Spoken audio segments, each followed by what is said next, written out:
예, 다음 주가 종강이죠. 예, 그 다음 주가 크리스마스라서 다음 주에 종강이에요. 그래서 다음 주는 1시간 더 할 거예요. 수업 2시까지. 이제 1월 달 가면 항상 2시까지 할 거예요. 이제 드디어 시작이다 이렇게 생각하시면 되고. 자, 전세권 소멸입니다. 소멸 사유는 뭐 공통 소멸 사유는 뭐 멸실, 기간 만료, 혼동 등등이 있고요. 자, 특유한 소멸 사유가 니은에 나오죠. A번에 보면 설정자의 소멸 청구. 의무를 위반하면 정해진 용법으로 사용하지 않으면 소멸을 청구할 수 있다라고 돼 있죠. B번에 보면 전세권의 소멸 통고라고 돼 있어요. 기간 정하지 않으면 통고할 수 있다고 했고 6개월 지나면 소멸한다고 했죠. 그러면 A번은 소멸 청구고요. B번은 통고잖아요. 그러면 여기서 지금 말하는 청구와 통고의 차이점은 원칙적으로 구별할 때 청구가 있으면 도달하면 즉시 소멸해요. 원칙.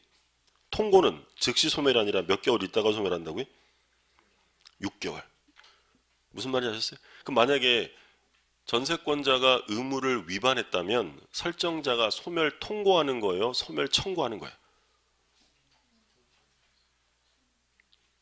자, 지금 누가 전세권자가 의무를 위반했어요.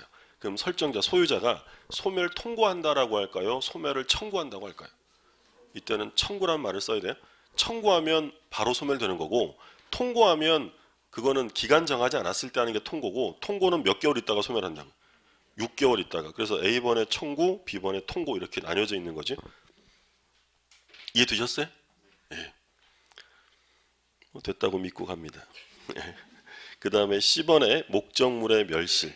뭐 전부 멸실되면 물건이 없어지면 물건은 당연히 소멸하는 거고요. 그 다음에 일부가 멸실되면 멸실된 부분의 전세권은 소멸하고 잔존 부분의 전세권이 존속하며 멸실 부분에 해당하는 만큼의 전세금은 감액된다라고 되어 있죠. 그 다음에 전세권자의 귀책 사유로 인한 멸실되어 있는데 그러니까 결국은 두 가지예요. 목적물이 멸실되는 원인이 첫 번째 점은 무엇으로 인한 멸실에? 불가항력이에요. 그럼 전세권자의 잘못이 있다는 거예요, 없다는 거예요? 없는 거였죠. 그러니까 없으니까 전세권자가 뭐 배상하고 이런 거 없이 그 부분이 없어진 만큼 전세금은 깎아져야 되고, 근데 두 번째 점은 전세권자의 귀책 사유로 멸실되었다. 전세권자 잘못이 있다면 전세권자는 뭘 해야 돼요? 손해배상해야죠. 당연히 남의 거 자기 잘못으로 멸실시킨 거니까. 근데 설정자는 이미 뭘 받아둔 게 있어요? 전세금을 받아뒀잖아요. 그럼 전세금이 어떤 역할을 하냐면 보증금의 역할을 하는 거예요. 그러면 그 손해만큼 전세금에서 어떻게 하면 돼요? 그렇죠. 뭐 전문 용어로는 깐다 뭐 이렇게 표현하는데 그 법에서는 이제 깐다 이러면 안 되잖아요. 법에서 뭐라? 충당해. 충당. 보세요. 그 둘째 줄에 배상 책임이 진다라고 나 있고 설정자는 전세권이 소멸된 후 전세금으로서 손해배상에 충당하고 잉여가 있으면 그러니까 남는 게 있으면 반환해야 되고 부족하면 다시 청구할 수 있다. 뭐 상식선에서 이해하시면 되겠고 그 다음에 소멸의 효과인데 동시행 관계가 나옵니다. 317조. 전세권이 소멸한 때에는 설정자는 전세권자로부터 목적물의 인도 및 설정 등기, 말소 등기에 필요한 서류의 교부를 받는 동시에 전세금을 반환해야 한다. 그러니까 전세권이 끝나면 우리 이제 전세권자요. 그럼 전세권 기간이 만료되면 설정자는 뭘 줘야 되냐면 전세금을 줘야 되고요. 을은 갑에게 목적물을 인도하고 그리고 전세권은 등기가 안 돼 있을 수도 있어요. 등기가 반드시 돼 있어요. 반드시 돼 있어요. 전세권은 등기를 해야 전세권이라고 했죠. 그러면 말소에 필요한 등기 서류를 줘야겠죠. 둘은 무슨 관계? 동시행 관계. 그러면 전세권 기간이 끝났는데 이 갑이 전세금을 줘야 되는데 안 줘요. 그러면 이 의뢰하는 사람도 인도나 등기 서류를 제공해 줄 필요가 없다. 그러니까 동시행 관계가 갖는 의미는 뭐냐면 원래 약속한 날에 갑이 전세금을 줘야 되는데 기간 끝났는데 안 주면 이건 의무 위반이잖아요. 채무 불이행이야. 근데 이 사람이 왜 안 줬나 봤더니 을이 인도를 안 하길래 전세금도 안 줬대요. 그럼 얘는 잘못한 게 있어요, 없어요? 없는 거죠. 무슨 관계니까? 동시행 관계. 그러면 얘는 이행지체, 채무 불이행 책임을 져야 안 져요? 안 져요. 예를 들어서 하나 또 볼게요. 갑이 을하고 매매 계약을 했어요. 매매 계약을 하면 갑이 을에게 목적물의 소유권을 넘기는 거랑 을이 갑에게 잔대금을 주는 건 무슨 관계예요? 동시행 관계. 근데 이 을이라는 매수인이 원래 언제 잔대금을 주기로 했냐면 12월 예를 들어 11일 날 주기로 계약을 했대요. 근데 이 매수인이 잔대금을 제공하지 않아요. 그러면 얘는 약속을 지킨 거야, 안 지킨 거야? 안 지킨. 그럼 이건 원래 의무 위반이야. 채무불이행, 이행지체니까 얘는 이행이 지체된 것에 대한 손해배상 책임을 갑에게 져야 돼요. 근데 얘가 왜 잔금을 안 줬나 봤더니 갑이라는 사람이 등기 서류를 안 주니까 얘도 대금을 안 준 거예요. 잘못한 게 있어요, 없어요? 없어요. 그럼 동시행 관계에서는 이행을 안 해도 손해배상이나 지연배상 책임 같은 걸 지지 않는다라는 거예요. 그게 이제 동시행 항변권의 의미다. 계약법에 가면 다음 시간에 마지막으로 좀 볼 거고요. 그래서 둘은 동시행 관계라고 법이 규정을 하고 있다는 거고. 자, 그 다음에 318조. 전세권 설정자가 전세금의 반환을 지체한 때는 전세권자는 민사집행법에 정한 바에 의하여 전세권의 목적물의 경매를 청구할 수 있다. 그 전세권은 용익물권이면서 어떤 성질이 있다고 했어요? 담보물권의 성질이 있어요. 그러니까 담보물권이니까 전세금 못 받으면 뭐 할 수 있다고요? 경매를 청구할 수 있다. 그럼 경매 청구하면 자기 전세금을 우선 변제 받는 거죠. 그래서 A번에 뭐라고 나와 있어요? 우선 변제권이라고 되어 있죠. 그 땡땡에서 선순위 전세권과 후순위 저당권의 관계. 두 번째 후순위 전세권과 선순위 저당권의 관계. 두 가지로 나누는데 요거는 이해를 좀 하셔야 되는데 앞에서 한번 언급을 하긴 했는데 자, 어떤 부동산에 A라는 사람이 저당권을 가지고 있고요. B라는 사람이 후순위로 전세권 설정을 합니다. 자, 이 상태에서 저당권이 실행이 됐어요. 자, 저당권이 실행되면 요 B의 전세권은 존속할까요? 소멸할까요? 쉽게 말하면 이 부동산이 경매로 넘어갔는데 경락을 받았어요. 그럼 경락받은 사람은 이 전세권을 떠안아야 돼요. 전세권 없이 깨끗한 걸 취득하는 거예요. 깨끗한 거예요. 물권이 두 개 있어요. 그럼 물권이 있으면 어느 물권이 우선한다고 했어요? 선순위. 빠른 게 우선하죠. 그러면 이 저당권이 실행되면 이 전세권은 당연히 어떻게 돼요? 소멸돼요. 물론 소멸된다는 것이지 전세금을 못 받는다는 얘기는 아니에요. 그러면 우선 변제는 누가 1순위로 받아요?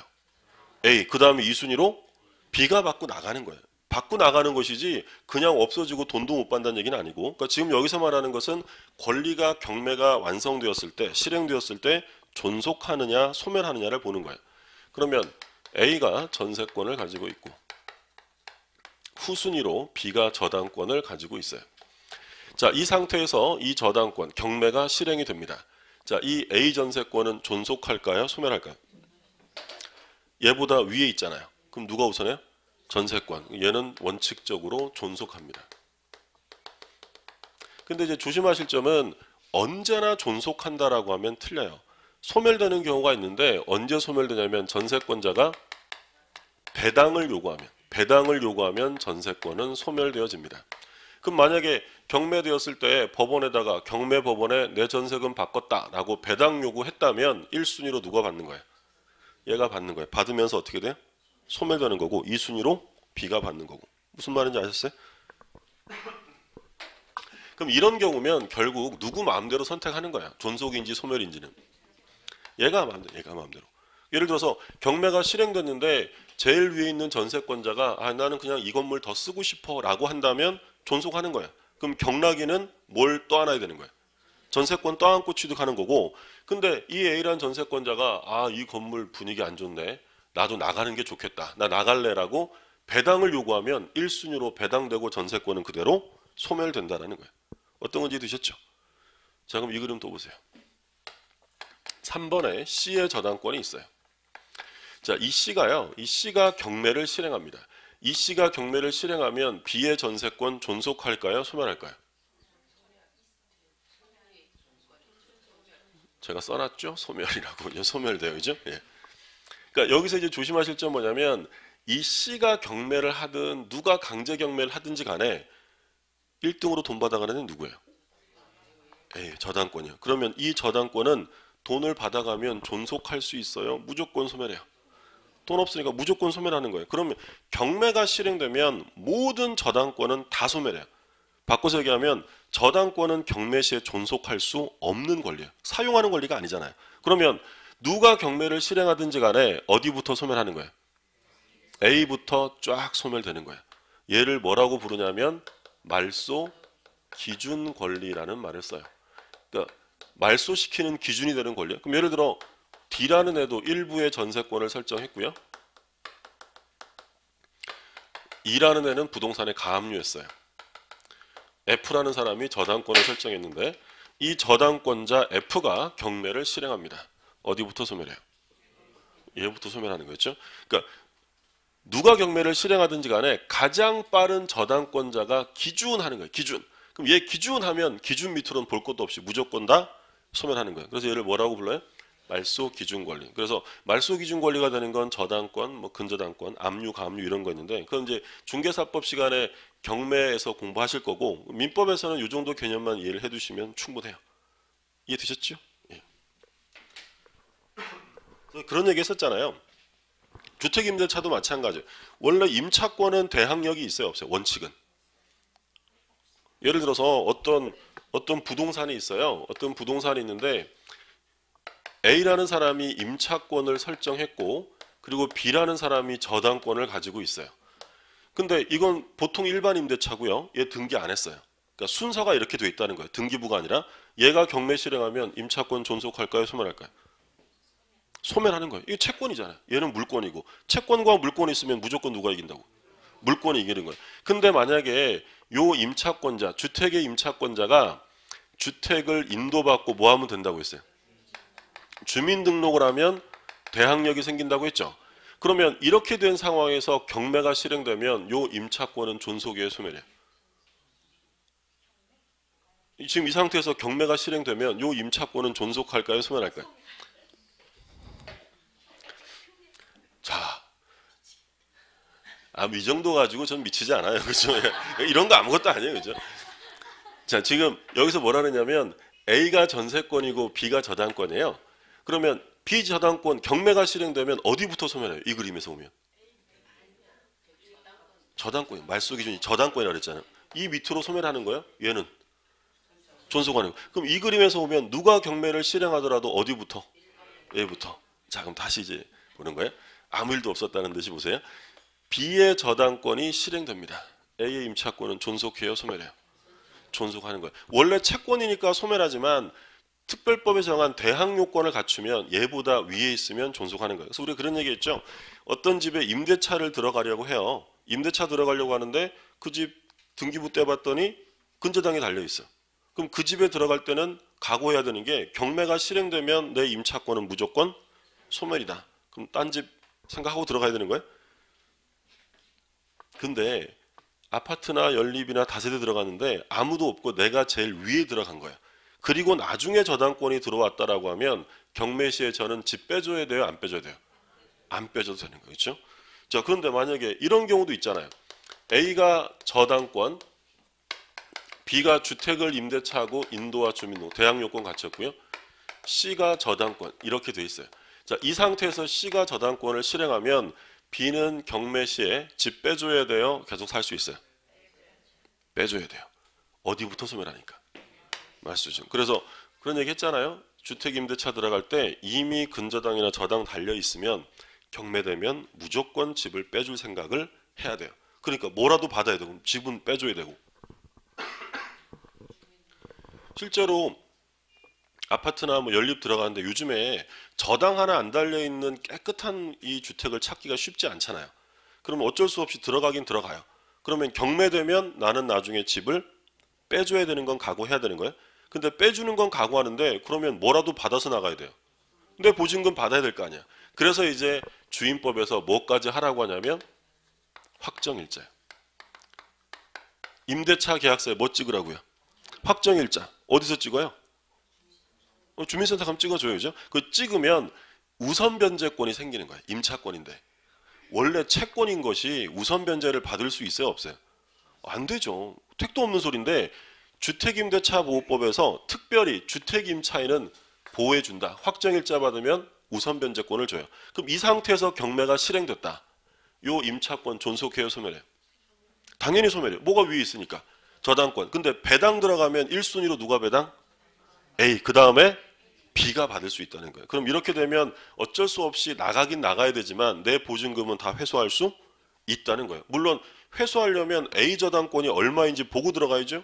예를 들어서 그 뭐 아파트가 2억짜리인데 보증금이 1억이에요. 요즘 절반 넘어가죠. 요즘에는 1억에 1억 들어가려고 봤더니 선순위 근저당이 1억 5천 잡혀 있어요. 그럼 거기 들어가면 보증금 회수가 다 돼야 안 돼요? 안 되는 거죠. 그러니까 그런 거 고려해서 들어가는 거죠. 이해되셨어요? 예. 그래서 말소 기준 권리 밑에 것들은 볼 것도 없이 전부 어떻게 돼요? 싹 다 소멸한다. 그 얘기가 적혀 있고, 그 다음에 일부 전세권 나오는데 판례 제목을 보면 일부 전세권자가 목적물 전부의 경매를 신청할 수 있는지 여부 부정이라고 돼 있죠. 줄거진 거 보세요. 건물 일부에 대하여 전세권 밑에 그 건물 전부에 대해 후순위자 기타 채권자보다 전세금의 우선 변제를 받을 권리가 있습니다. 그런데 오른쪽에 줄거진 거 전세권의 목적물이 아닌 나머지 건물 부분에 대하여는 우선 변제권은 변론으로 하고 경매 신청권은 없다.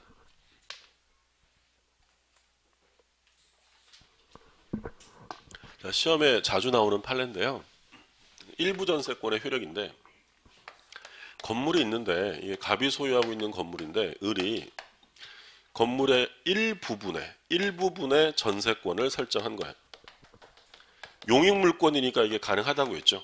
그런데 요 일부 전세권자가 목적물 전부로부터 우선 변제를 받을 수 있느냐라고 하면 우선 변제는 전부로부터 받을 수 있어요. 전부에 대해서. 근데 전부를 뭐 할 수는 없다고요. 경매를 신청할 수는 없어요. 시험에서 굉장히 자주 내요. 전부로부터 우선 변제 받을 수 있지만 전부를 경매할 수는 없다. 꼭 기억해 두시고. 자, 예를 들어서 볼게요. 지금 이 사례를 보면 등기부를 보니까 예를 들어 A가 저당권을 설정을 했습니다. 그럼 저당권은 일부에 설정돼요? 전부에만 돼요? 전부에만 된다고 했죠. 그럼 등기부를 봤더니 이 부동산의 A가 저당권을 설정했고요. 그러면 일부 전세권자 등기한 거야, 안 한 거야? 등기 안 하면 전세권 아니라 그랬어요. 그건 채권적 전세인 거고 전세권은 등기가 됐어야 돼요. 그리고 일부니까 뭐 도면 첨부해서 등기하는 거예요. 그럼 이번에 을이 일부 전세권 설정 등기가 돼 있겠죠. 경매가 됐습니다. 자, 그럼 이 건물 당연히 A가 돈 못 받아서 얘가 경매한 거예요. 전부가 경매 넘어갔죠. 자, 전부 넘어갔다 1순위로 누가 우선 변제를 받아요?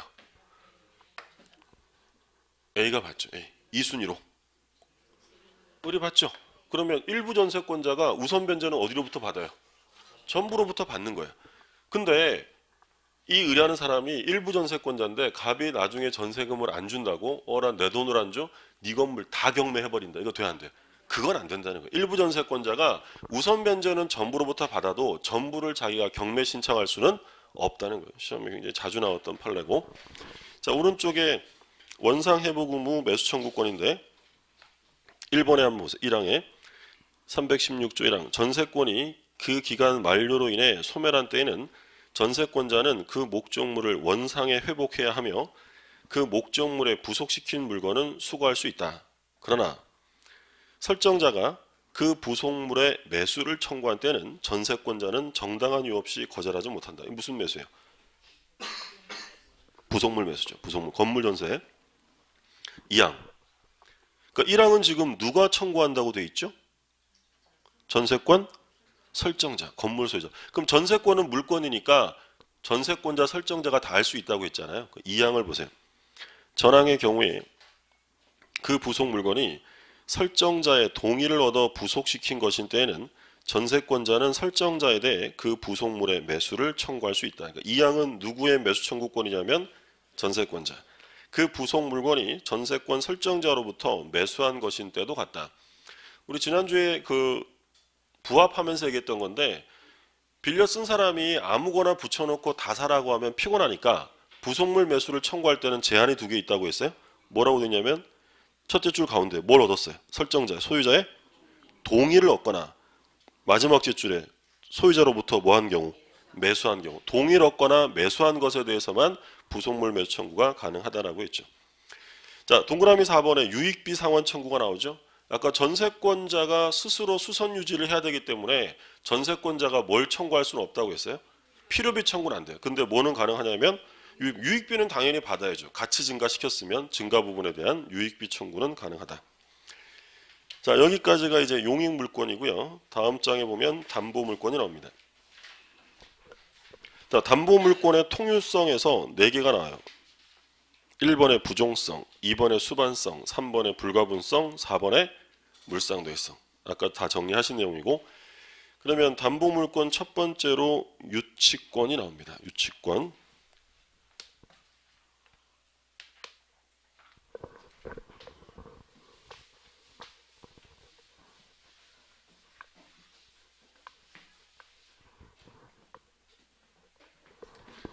유치권은 이런 거예요. 갑이 을한테 시계 좀 고쳐주세요 라고 시계를 맡깁니다. 그럼 수리업자 을이 시계를 고치면 시계 수리비를 받아야죠. 수리비, 수리대금 채권이 있어요. 근데 갑이 나중에 찾아와서 아저씨 내가 수리비는 나중에 드릴 테니까 시계부터 주세요 라고 하면 먼저 줘야 돼요? 거절할 수 있어요? 거절할 수 있죠. 그러면 이 채권 변제를 위해서 갑 소유의 시계를 점유하여 인도를 거절한다. 유치한다는 거죠. 그게 바로 유치권이에요. 또 자, 갑이 을에게 임대차를 해줍니다. 그러면 임차인이 임대차 도중에 이 목적물에 비용을 써요. 필요비나 유익비를 쓴 거죠. 그러면 이 비용은 임대인에게 달라고 할 수 있어요? 없어요? 있죠. 필요비 유익비 청구가 있잖아요. 근데 얘가 안 줘요. 그러면 이 임차인은 이 비용 안 주면 네 목적물 못 준다라고 인도를 거절할 수 있어요. 그것을 유치권이라고 해요. 갑이 도급계약을 했어요. 도급계약. 도급계약이란 우리 시험 범위는 아닌데 그러니까 일의 완성을 목적으로 하는 계약이에요. 그러니까 공사계약은 다 도급계약이라고 생각하시면 돼요. 갑이 을한테 도급계약을 해서 을이 도급을 받은 수급인이에요. 그러니까 일을 맡긴 사람을 도급인, 일을 받은 사람을 수급인이라고 불러요. 그래서 갑이 소유하고 있는 건물인데, 갑 소유 건물인데 을이 여기에 공사를 했어요. 그럼 뭐가 들어갔냐면 공사대금 받아야죠. 근데 갑이 공사대금을 안 줘요. 그러면 을은 공사대금 안 주면 네 건물 인도 못해 라고 인도 거절하는 권리가 뭐라고요? 유치권이에요. 유치권. 근데 지금 3가지 사례를 봤는데 이 사례들의 기본적인 성질을 보면 수리비 채권은 뭘 고쳤기 때문에 나온 거예요? 시계를 고쳐서 나온 거고요. 이 비용도 어디에 투여된 거냐면 이 부동산, 목적물에 투여된 거고, 공사대금은 어디에 들어간 돈이에요? 이 목적 부동산에 들어간 거예요. 그러면 유치권이라는 것은 아무거나 잡고 막 행사할 수 있는 권리가 아니고요. 뭐라고 표현하냐면 우리 민법 조문은 이 채권이 목적물에 관하여 생긴 채권, 관하여 생긴이라는 표현을 쓰는데 이걸 우리가 줄여서 결련성이라고 불러요. 그러니까 유치권이 인정되기 위해서는 반드시 채권과 목적물 사이에 결련성이 있어야 돼요. 결련성이 없으면 유치권은 성립될 수 없는 거예요. 갑이 을 찾아왔어. 아저씨, 내 오늘 시계 꼭 필요한데 정 안 되시면 노트북 내가 드릴게. 이거 잡으세요. 이게 훨씬 더 비싼 거니까 이거 잡으시고 시계 좀 돌려주세요. 그래서 을이 한번 봐주지 이러면서 시계를 줬어요. 그리고 뭘 잡기 시작했어요? 노트북. 자, 이 노트북에 대한 유치권이 인정될까요? 안 될까요? 될까요? 안 될까요? 자, 수리비 어디다 썼어요? 시계. 이건 안 돼요. 노트북과 수리대금 채권은 뭐가 없으니까? 결련성이 없으니까. 그렇죠? 물론 이렇게 되면 유치권은 바로 소멸되고 대신 이제 담보로 동산을 잡는 거 있죠. 그 우리 뭐라 그랬어요? 질권. 질권 설정 계약으로 볼 수는 있죠. 근데 유치권은 인정해 줄 수가 없어요. 유치권 인정되려면 채권과 목적물 사이에 반드시 결련성. 자, 법률을 볼게요. 320조입니다. 320조 제1항. 타인의 물건 또는 유가증권을 점유한 자는 그 물건이나 유가증권에 관하여 생긴 채권이 변제기에 있는 경우에는 변제를 받을 때까지 그 물건 또는 유가증권을 유치할 권리가 있다. 그러면 지금 예를 든 것들을 보면 얘네들이 지금 뭐 시계 수리 맡기거나 임대차거나 공사 맡기면서 유치권을 설정하기로 계약을 한 거예요? 계약한 건 없어요? 계약한 거 없어요. 계약 안 해요. 계약을 안 해도 법률에 의해서 인정이 되는 거예요. 그럼 우리 저당권은요? 저당권은 설정 계약해야 안 해요? 당연히 하죠. 그러면 저당권과 같은 건 계약으로 이루어지는 담보물권이라고 해서 약정담보라는 말을 써요. 약정. 근데 얘는 계약이 아니라 법이 정해놓은 거예요. 이런 담보를 법정담보라. 법이 정하는 담보. 법정담보물권이고, 이 항을 보면 전항의 규정은 그 점유가 불법 행위로 인한 경우에 적용하지 아니한다.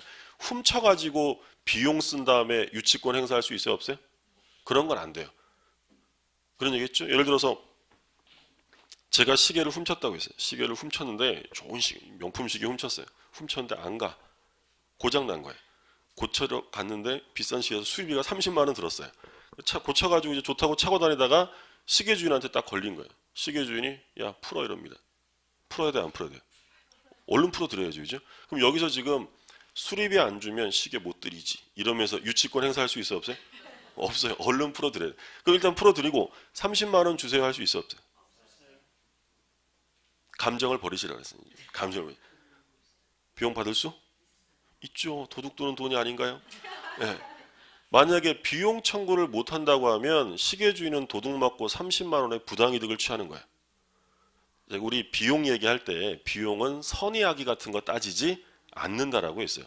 비용 채권은 있지만 그거 가지고 뭘 행사할 수는 없다고요. 유치권은 안 돼요. 왜냐하면 이 항에서 뭐는 인정 안 해준다고 했으니까. 이 항 다시 보세요. 전항의 규정은 그 점유가 불법 행위로 인한 경우에는 적용하지 않아요. 그러니까 적법한 점유 중에 들어가야지 불법 점유 중에 돈 쓰고 비용 달라 안 주면 유치권 행사하겠다. 유치권 행사는 허용할 수 없다라는 거죠. 이해되셨어요? 예. 차임을 안 냈어요. 임차인이. 임차인이 차임을 안 내서 임대차 계약 해지당했어요. 해지당한 다음에 안 나가고 버티다가 비용을 썼어요. 유치권 행사가 될까 안 될까요? 안 돼요. 그건 적법 점유가 아니에요. 적법 점유 중에 들어간 것만 유치권이 돼요. 자, 유치물 보세요. 1번 기억에 유치권의 목적이 될 수 있는 건 동산, 부동산, 유가증권이다. 그러니까 대상물은 동산, 부동산, 유가증권이고요. 니은에 보면 타인의 물건이어야 한다. 자기 물건에 대한 유치권이란 있을 수 없습니다. 제한 물건이기 때문에. 타인 물건이라면 목적물은 채무자 소유뿐 아니라 제3자 소유에 속한 것이라도 상관없다. 만약에 질문에 유치물은 채무자 소유여야 한다라고 하면 오해 있어요? 그럴 필요 없어요. 그냥 남의 거면 돼요. 타인 거면 된다. 이 그림 보세요. 이 그림 보면 얘가 지금 시계를 맡겼어요. 수리비 채권이 있죠. 그럼 채무자가 누구예요? 수리비 채무자가. 사람은 둘밖에 없는데 얘가 채권자니까 채무자가 누구겠어요? 얘가 채무자이죠. 민법 어렵지 않아요. 채무자이죠. 자, 근데 나중에 봤더니 시계 소유자는 병이에요. 이 갑이 병 거를 빌려다가 사용하다가 수리를 맡긴 거예요. 그러자 소유자가 찾아가서 뭐라고 하냐면 아저씨 그 갑이 맡겼다면서요. 그거 제 거예요. 그럼 비용 걔한테 받으시고 저는 제 거니까 소유자니까 돌려주세요 라고 소유권에 대한 반환을 청구합니다. 그러면 을은 병에게는 인도해야 돼요? 거절할 수 있어요? 당연히 거절할 수 있죠. 그러면 이 유치물에 있어서 유치물의 소유자는 누구냐면 병이고요. 채무자는 누구야? 갑이에요. 그러면 유치물은 반드시 채무자 것이어야 해요? 상관없다는 거예요. 제3자 거라도 상관없어요. 그 다음에 결련관계에서 채권과 목적물의 결련관계라고 되어 있죠. 그래서 A번에 보면 예를 들어 이렇게 되어 있어요. 예를 들어 목적물에 지출한 비용 상환 청구. 목적물하고 비용하고 결련인 관계가 있고 목적물로부터 받은 손해배상. 그러니까 이 손해배상 채권이 어디서 나온 거냐면 목적물로부터 나온 거예요. 그러니까 목적물하고 직접적 관련성이 있고요. 수급인이 목적물에 들인 공사금 채권 이런 것들은 결련성이 인정돼요. 그럼 조심하실 점 다음 페이지. 반드시 기억하셔야 돼요. 유치권이 인정되지 않는 경우가 나옵니다. 1번에 보증금, 2번에 권리금, 3번에 의무위반으로 인한 손해배상 채권, 4번에 지상물 매수, 부속물 매수 채권. 이거 가지고는 유치권이 행사될 수 없어요. 시험에 제일 많이 나오는 건 보증금, 권리금. 하나 더 적어두시면 매매대금 하나 적어두세요. 매매대금. 이런 건 절대 안 돼요. 매매대금. 이건 어쩔 수 없이 암기하셔야 돼요. 보증금은 왜 결련성이 없을까? 어차피 보증금도 목적물 빌리면서 쓴 돈인데 이렇게 고민하시면 안 된다는 거죠. 학설상으로는 보증금도 결련성이 있다는 학자들도 꽤 여럿 있어요. 근데 우리는 지금 학설의 입장을 보는 게 아니라 뭐예요? 판례 입장을 봐요. 판례. 우리는 시험은 판례대로 나오니까. 그러니까 학자들이 뭐라고 하냐면 어차피 보증금도 목적물을 사용하기 위해 투여된 거니까 목적물하고 보증금하고도 결련성이 있다 이렇게 주장하는데 우리 판례는 뭐라고 하냐면 보증금이라는 것은 목적물에 투여된 돈이 아니라 임차인의 의무 위반을 위해 미리 받아둔 담보조의 돈이지 목적물하고는 결련성이 없다는 거예요. 그게 다 판례 입장이니까 우리는 판례에서 시험 지문에 보증금, 권리금, 매매대금 이런 말 나오면 볼 것도 없이 다 유치권 인정돼야 안 돼요? 안 된다라는 거예요. 그래서 또 혼동하시면 안 되는 게 3번에는요. 손해배상 채권이 있잖아요. 찾으셨어요? 박스의 3번. 이 손해배상 채권이 목적물로부터 발생한 거예요? 의무 위반으로 나온 거예요? 그러니까 이건 유치권이 안 돼요. 근데 한 장 앞에 153쪽에 끝에서 셋째 줄에 가운데 뭐라고 돼 있어요? 목적물로부터 받은 손해배상. 이건 결련성이 인정되는 거예요. 어디서부터 나왔으니까? 목적물. 옆집 말이요. 옆집 말이 뛰쳐나와서 우리 집 밭을 밟아서 작물을 모두 죽게 하고 말이 제 작물을 다 뜯어먹고 이랬어요. 그럼 저는 당연히 말을 방치한 말 주인에게 뭘 받아야 돼요? 손해배상 받아야죠. 그때 제가 이 말을 잡고 손해배상 안 해주면 네 말 못 준다라고 유치권 행사할 수 있을까요? 없을까요? 있죠. 손해배상이 어디서 나왔으니까? 목적물로부터 나온 거예요. 이건 판례예요. 말판례고 갑이을하고 매매 계약을 했어요. 그래서 대금도 주고 목적물을 인도받아서 사용하고 있는데 갑이 병에게 이중으로 매매하고 등기를 넘깁니다. 자, 누가 소유자가 된다고 했어요? 병이에요. 선악불문취득. 뭐만 안 하면. 적극과대만 안 하면. 그러면 갑은 을에 대한 채무 불이행이죠. 그럼 을은 갑에게 뭘 가질까요? 손해배상 채권을 가져요. 근데 병이 을한테 아저씨 뭐 사유는 딱한데 어떻게 내가 소유자인데 내 땅 줘 이랬더니 을이 나 손해배상 채권 있는데 이거 안 해주면 이 땅 아무한테도 못 준다 이러면서 유치권 행사가 될까 안 될까요? 안 된다는 거예요. 왜냐하면 이 손해배상 채권은 무슨 목적물의 하자나 이런 것으로부터 발생한 게 아니라는 거예요. 이건 이 매도인 채무자의 채무 불이행이라는 행위죠. 채무 불이행으로부터 이 행위로부터 발생한 거예요. 그러니까 목적물하고는 상관성이 있어요, 없어요? 없다는 거예요. 이해되셨어요? 예. 제가 동네 마실 나가려고요. 나왔는데 옆집에 대문이 열려 있는 바람에 옆집에 있던 사나운개가 뛰쳐나와서 저를 물었어요.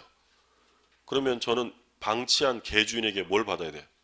손해배상. 그럼 이때 제가 그 개를 잡고 손해배상 안 해주면 니게 못 주지라고 유치권 행사할 수 있어요, 없어요? 있을까 없을까요? 이 손해배상이 어디서 나왔어요? 개, 목적물로부터 나왔어요. 그럼 유치권 인정돼요. 개나 말이나 예, 목적물로부터 나오면 돼요. 근데 이거는 지금 목적물에서 나온 손해배상이에요? 갑의 의무 위반이라는 거예요. 갑의 의무죠. 목적물에서 나온 게 아니기 때문에 이 손해배상 채권은 유치권 인정될 수 없다. 그러니까 목적물로부터 나와야만 되는 거예요. 그게 결련성이고. 자, 그 다음에 154쪽에 B번은 보시는 거 아니에요? B번은 보실 필요 없고 니은 보세요. 니은. 채권과 목적물의 점유와 결련 관계입니다. 판례는 채권과의 결련성이 요구되는 것은 목적물이며 목적물의 점유와의 결련성은 요구되지 않는다. 그러니까 결련성이라는 건 채권하고 목적물하고의 결련성이 있으면 되지 점유하고의 결련성은 필요 없다는 거예요. 따라서 유치권이 인정되기 위한 채권은 점유 중에 발생한 채권에 한정하지 않으며 채권이 먼저 발생하고 후에 점유를 취득한 경우에도 유치권은 성립한다. 결련성 하는데 이 결련성은 채권과 목적물 사이의 결련성을 요구한다라는 거예요. 요구하는 거예요. 근데 채권과 목적물의 점유하고는 결련성이 요구되지 않는다는 거예요. 그러니까 바꿔서 말하면 유치권이 행사되기 위한 채권은 점유 중에 생겨야 돼요? 상관없다는 거예요. 상관없어요. 점유 전에 발생한 채권도 점유와 결련성, 목적물하고 결련성이 인정되면 유치권은 성립된다. 그럼 예를 들어서 갑이 을한테 양복을 한 벌 맡기고 세탁을 해달라고 했어요. 자, 그래서 이 을은 세탁비 채권 예를 들어 10,000원이 생겼어요. 이게 언제였냐면 7월 1일. 근데 갑이 나중에 찾아오러 와가지고 아저씨 세탁비는 나중에 드릴게. 나 양복 한 벌밖에 없는 거 알잖아. 줘 이럽니다. 을은 줘야 돼요? 거절할 수 있어요? 거절할 수 있어요. 세탁비 안 주면 이 양복 못 준다. 유치권을 행사해요. 인도 거절할 수 있는데 근데 이 갑이라는 사람이 막 뭐 불쌍한 표정 짓고요. 애걸복걸해. 아저씨 나 한 벌밖에 없으니까 제발 내가 꼭 나중에 꼭 이러니까 을이 딱 해서 너 그럼 다음에 꼭 돈 갖고 와야 돼 이러면서 양복을 줬어요. 돌려주는 순간 유치권은 어떻게 돼요? 바로 소멸돼요. 점유가 상실됐으니까. 근데 그 울먹울먹 하던 갑이 그 양복을 받아들고 뒤돌아서 씩 웃고 나가요. 안 와야지 이러고 갔어요. 내가 머리가 나빠서 한 달 있다 또 왔어요. 세탁해 주세요. 세탁비 10,000원. 8월 1일 날. 자, 그러면 을은 지금 점유를 다시 취득했죠. 이번 채권이 얼마요? 10,000원. 그럼 이때 얘가 행사해야 되는 유치권에서 담보코자 하는 채권은 10,000원일까요? 20,000원 받아야 돼요. 만약에 점유와 결련성을 요구한다면 10,000원만 받아야 돼요. 근데 점유하고의 결련성은 필요 없다면 예전에 발생한 채권이라도 상관없다는 거예요. 그러면 20,000원 다 받을 수 있겠죠. 우리가 그러면 합리적인 건 10,000원 받아야 돼요? 20,000원 받아야 돼요? 다 받아야죠. 다 인정이 돼요. 그래서 결련성은 뭐하고의 결련성? 목적물하고지 점유하고의 결련성은 필요 없어요. 그러니까 채권이 먼저 생기고 나중에 점유를 취득해도 유치권 성립에는 지장이 없다라는 거죠. 자, 그 내용이 나오고 그다음 3번에 보면 변제기가 도래해야 돼요. 채권의 변제기가 도래해야 한다. 그래서 우리가 그 유익비의 경우에 법원이 상환기간을 허여한다라는 말을 했어요. 그럼 법원이 상환기간을 허여하면 그 비용에 대한 유치권은 행사될 수가 없어요. 왜냐하면 변제기가 도래한 거예요? 연장된 거예요? 연장된 거니까. 그 다음에 4번에 보면 적법 점유해야 한다. 적법 점유. 기억에 마지막에 뭐라고 돼 있어요? 첫째 줄 마지막에 직접 점유든 간접 점유든 상관없다. 우리가 간접 점유라는 개념을 공부하면서 우리가 공부하는 점유에는 직접 점유뿐 아니라 모두 포함된다고 했어요.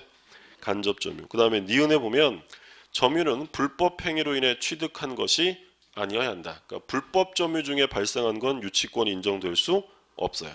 그 다음에 5번 유치권의 배제 특약의 부존재. 그러니까 배제 특약의 부존재해야만 성립한다는 얘기는 배제 특약이 존재하면 성립해야 하나요? 안 한다는 거예요. 배제 특약이 없어야만 성립한다는 거예요. 그러면 유치권은 강행 규정이에요? 임의 규정이에요? 이건 배제할 수 있다는 거예요. 무슨 말을 하셨죠? 그래서 마지막 요건이 배제 특약의 부존재. 한 페이지 앞에 다시 조문을 봅니다. 유치권은 법정 담보 물권이기 때문에 법률의 요건이 모두 다 정해져 있어요. 1항을 보시면 타인의 물건 또는 유가증권을 점유한 자는 자 누구 거야 돼요? 타인, 자기 물건은 절대 안 돼요. 그리고 대상물은 물건 또는 유가증권. 물건이라고 하면 동산부동산이죠. 동산부동산 이런 유가증권 다 들어가요. 그리고 뭘 한 자라고 돼 있어요? 점유한 자라고 돼 있어요. 유치권자가 점유를 하지 않거나 점유를 상실하면 유치권은 무조건 소멸합니다. 이때 점유는 직접 점유해야 돼요? 간접 점유해도 돼요? 간접 점유라도 상관없어요. 자, 점유한 자는 그 물건이나 유가증권에 관하여 물건이나 유가증권은 목적물로 표현하면 돼요. 목적물에 관하여 생긴 채권이에요. 이때 관하여 생긴이 뭐라고요? 채권과 목적물의 결련성을 말해요. 결련성. 결련성 있는 채권이 변제기에 있는 경우에는 이라고 되어 있죠. 유치권의 성립 요건으로 뭐가 들어가고 있어요? 채권의 변제기가 도래해야 돼요. 변제기. 그러면 이제 변제 받을 때까지 그 목적물을 유치할 권리가 있다. 그럼 2항 전항의 규정은 그 점유가 불법 행위로 인한 경우에는 적용하지 않는다. 요건이 전부 다 규정이 되어 있죠. 그래서 유치권이 성립하려면 첫 번째, 타인의 물건 또는 유가증권이어야 합니다. 타인 거여야 한다. 두 번째, 유치권이 성립하려면 채권과 목적물 사이에 뭐가 있어야 한다고요? 결련성이 있어야 돼요. 점유하고도 있어야 돼요? 점유는 필요 없어요? 점유는 필요 없어요. 목적물하고 결련성이 있어야 되고, 세 번째로는 변제기가 도래해야 돼요. 변제기. 그리고 네 번째, 점유가 어떤 점유여야 돼요? 적법한 점유여야 돼요. 그리고 마지막으로 배제 특약이 있으면 돼야 안 돼요? 안 돼요. 배제 특약이 있으면 유치권은 성립하지 않습니다. 자, 그래서 이런 요건을 갖췄을 때 효력을 보세요. 오른쪽 페이지에 효력. 제일 기본적인 게 인도 거절권이야. 인도 거절권. 그 다음에 제3자에 대한 효력인데 A번에 보면 대세적 효력. 대세적이라는 건 뭐예요? 물권이기 때문에 절대적 효력이라는 거예요. 절대적 효력. 그래서 판례 제목을 보면 유치권자가 경락인에게 변제를 청구할 수 있는지 여부, 그런 거 할 수 없어요.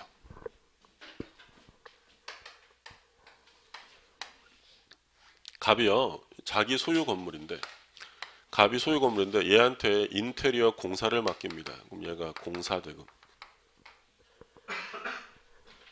채권 2천만 원이에요.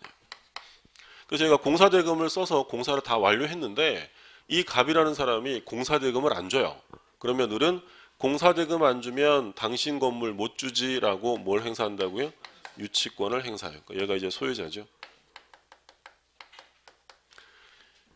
자, 그런데 이 건물이 다른 채권자에 의해서 경매가 실행됐어요. 물론 유치권자도 경매를 할 수는 있어요, 없어요? 있죠. 얘도 담보권자니까 경매권은 있어요. 근데 얘가 경매를 실행하진 않았는데 다른 사람이 경매를 한 거예요. 그래서 병이라는 사람이 경락을 받았고 얘가 낸 경락대금이 1억, 매각대금이 1억이에요. 그러면 유치권자는 경매가 실행되었을 때 요 매각대금에 가서 우선 변제를 2천만 원 받을 수 있느냐? 받을 수 없어요. 아까 우리 담보물권 특징 얘기할 때 유치권은 뭐가 없다고요? 우선 변제권이 없어요. 얘는 인도를 거절할 권리지 경매 시에 참가해서 자기 채권의 우선 변제를 받을 수는 없는 사람이에요. 그래서 우선 변제권이 없으니까 아까 뭐가 인정이 안 된다고 했냐면 물상대위도 인정되지 않아요. 병이 경락받고 찾아왔어요. 아저씨, 내가 경락받았어요. 그거 인도해 주세요. 이럽니다. 그럼 을은 인도해야 될까요? 거절할 수 있을까요? 거절할 수 있어요. 받아갈 거면 2천만 원 가져와라 라고 인도를 거절할 수 있어요. 그게 바로 무슨 권리야? 유치권. 유치권은 경매 시에 가장 무서운 권리라고 해요. 왜냐하면 유치권은 등기되지 않는 권리예요. 등기되지 않는데 받아가려고 봤더니 나 유치권자 돈 내놔 이러면 얘는 실제로 얼마의 경락받은 꼴이 되는 거야. 1억 2천. 이거 받아가려면 얘한테 2천만 원 줘야 돼요. 그래서 민법 개정안 중에서 부동산 유치권을 삭제해버리는 입법 개정안이 올라와 있어요. 위험한 권리라서. 빨리 삭제됐으면 좋겠는데. 그러면 우리 시험 범위에서 빠지겠죠. 그죠? 네. 근데 우리 시험 볼 때까지는 꿋꿋하게 남아있을 것 같아요.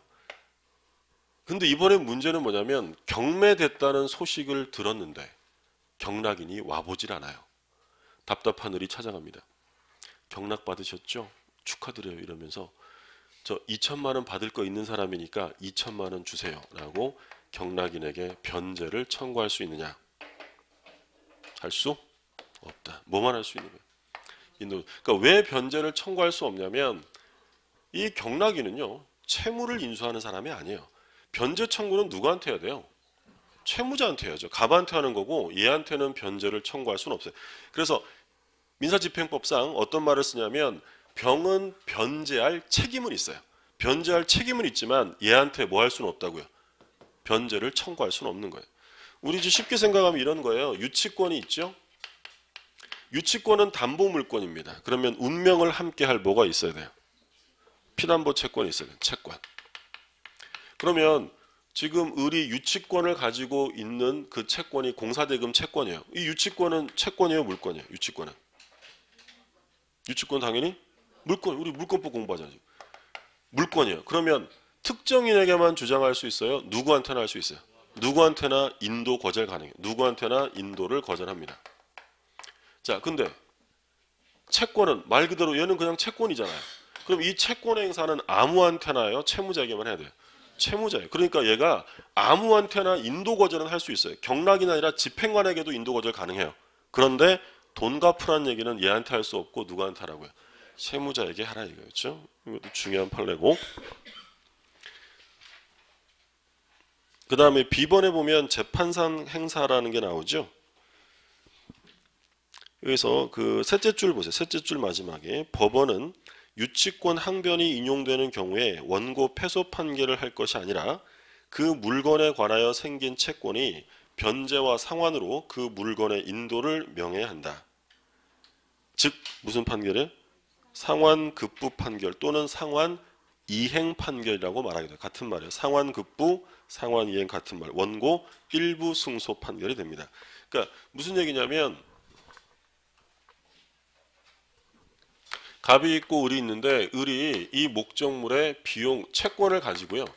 채권을 가지고 유치권을 지금 행사하고 있어요. 유치권을 행사하고 있다. 누가 소유자라고요? 지금 소유자는 갑이 소유자야.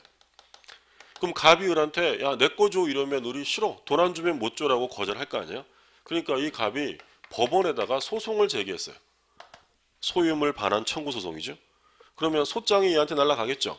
그러면 을은 자기가 왜 인도를 거절하지 않는지, 거절하고 있는지, 자기가 유치권이 있음을 법원에 주장해야 될까요? 안 해도 조사해 줄까요? 해야 돼요? 안 하면 조사해 주지 않아요. 이거 조사 다, 그러니까 보통 이제 우리 변론주의라는 게 있고요. 이거 시험에 안 나와요. 변론주의라는 게 있고 후견주의라는 게 있는데 우리 분은 변론주의를 취해요. 후견인처럼 다 알아서 해줄 수가 없어요. 왜냐하면 인력에 한계가 있고 여건이 있는데 이 사람에게 어떤 권리가 있을까 조사 안 해줘요. 주장하지 않으면 고려해 주지 않아요. 그러면 반드시 주장을 해야 돼요. 만약에 주장 안 하면 누가 승소해요? 원고 승소해요. 을은 갑에게 인도하라 이렇게 판결나요. 근데 이 을이 내가 유치권이 있어 라고 유치권을 주장합니다. 그럼 주장하면 법원이 조사해 볼 거 아니에요? 조사해 봤더니 인정이 돼요. 인용이 되었다. 그러면 이 경우에 마음 같아서는 원고 패소 판결을 해버릴 거 아니에요. 근데 어차피 얘가 대금 주면 뭐를 줘야 돼요? 건물 줘야 되잖아요. 그러니까 원고 패소는 소송 경제상 하지 않고요. 서로 주고받으세요 라고 무슨 판결한다고요? 상환 급부. 서로 급부하라. 그래서 원고 전부 패소, 원고 전부 승소가 아니라 원고 무슨 승소?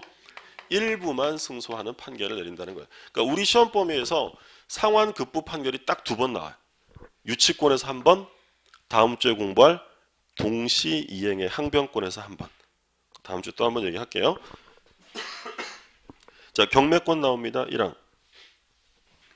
유치권자는 채권의 변제를 받기 위해 유치물을 경매할 수 있다. 조심하셔야 돼요. 유치권자는 우선 변제권이 있어요, 없어요? 없어요. 그러니까 유치권은 우선 변제권이 없다는 게 워낙 강조되다 보면 시험 막판에 가면 유치권자에게 경매권도 없다고 오해하는 경우가 있어요. 유치권도 뭐 할 수는 있어요? 변제받기 위해 경매를 할 수는 있어요. 다만 경매가 되면 뭐가 안 된다고? 우선 변제가 안 되는 거지 경매권이 없다는 얘기는 아니에요. 혼동하시면 안 되고. 자, 2항을 보면 정당한 이유 있는 때에는 유치권자는 감정인 평가에 하여 유치물로 직접 변제 충당할 것을 법원에 청구할 수 있다. 채무자에게 통지해야 되고 그걸 뭐라고 이름 불러요? 322조에 간이 변제 충당. 그러니까 간이 변제 충당을 풀어서 얘기하면 간이하다, 간편하다는 거죠. 간편하게 변제에 충당한다라는 거예요. 예를 들어 시계 같은 게 있어요. 시계를 경매에 붙이기에 좀 부적절하다. 그러면 법원에 청구해서 제가 받을 돈 대신에 이 시계를 제가 가져버릴게요. 그러면 간편하게 채권 변제에 뭐 하는 거예요? 시계를 가지고 충당한다. 이 간이 변제 충당. 자기 마음대로 하면 돼요. 법원에 청구해야 돼요. 청구해야 돼요.